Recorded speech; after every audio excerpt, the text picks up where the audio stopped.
Welcome back, YouTube, to episode 4 of the Miami Dolphins rebuild series, and today we have something very special. I am so excited for this, and yes, you see it right there.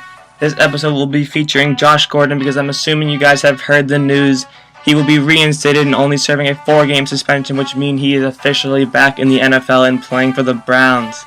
Now, Josh Gordon is easily one of my favorite players in the NFL. I have his jersey, but I've never been able to wear it. Well, I've been able to, but I've never wanted to because of his suspension due to violating the league's drug policy. Now, before we get into the actual gameplay, let me tell you guys about Josh Gordon, because I know a lot of people don't really know that much about it. Because of his suspension, he only actually played one full year in 2014 and was ranked number 16 in the NFL's top 100. But now he's just completely dropped off the face of the NFL, but now he is back. Now, if someone were to create a perfect image of a wide receiver for the NFL, it would almost be exactly like Josh Gordon. He is 6'3", which is pretty tall. The tallest receivers in the NFL are about 6'5", so he's got the height and he has breakaway speed, so he can burn the cornerbacks and get Hail Marys all day long. In 2014, this man had 2 back-to-back games with over 200 receiving yards, and he was pretty much the golden boy for fantasy football that year because he came off the waiver wire. Now, when I'm looking to do my draft for this year, I am definitely looking to pick up Josh Gordon no matter where he is. I know waiting 4 games is a pain, but 4 weeks is definitely worth the wait. And if you're worried about RG3 or Josh McCown, whoever the quarterback will be throwing to him, don't, because in 2014, he had Brandon Weeden throwing to him, who is even worse than both of those guys. He will make whoever is at quarterback look good, along with Corey Coleman. And now for the actual Madden 16 gameplay in this series. Look who we brought in. Of course, Josh Gordon will be on the Miami Dolphins with us now. It took me a long time to work out a good trade with the Browns, and I do believe we sent over Rashard Matthews, the rookie, and a few draft picks for him. In week number 4, we will be playing the New York Jets in London. The first Europe game of the year, and it is a rainy one. We take a shot deep early to Josh Gordon. Why not test him out? And oh my... And look what he does, the first play of the game. This is exactly what I'm talking about. I am so excited to have him on my team for the rest of the season.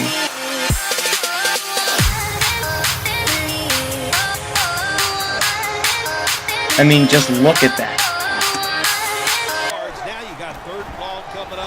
And right after, we pitch the ball to J.J., who takes us all the way to the 3-yard line, then to James White, who finishes off the drive, and we could not have asked for a better drive.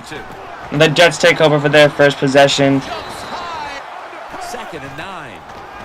Ryan Fitzpatrick drops back, and it's an instant pick by Luis Delmas. We take over at the 43 on 4th and 1. J.J. trucks over 3 guys and picks up the first down on 4th.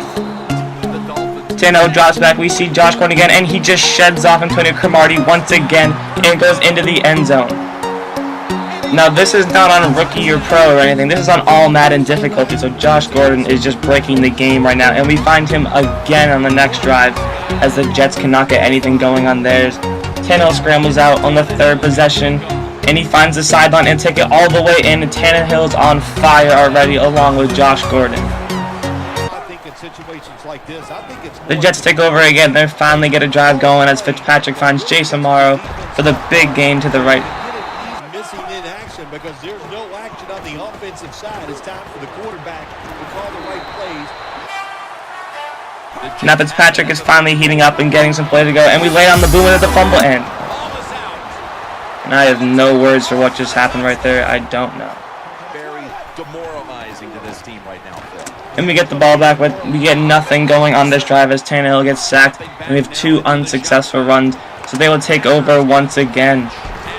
On the 25-yard line, Ryan Fitzpatrick finds Eric Decker, who breaks a tackle, and will move them to about the 14-yard line.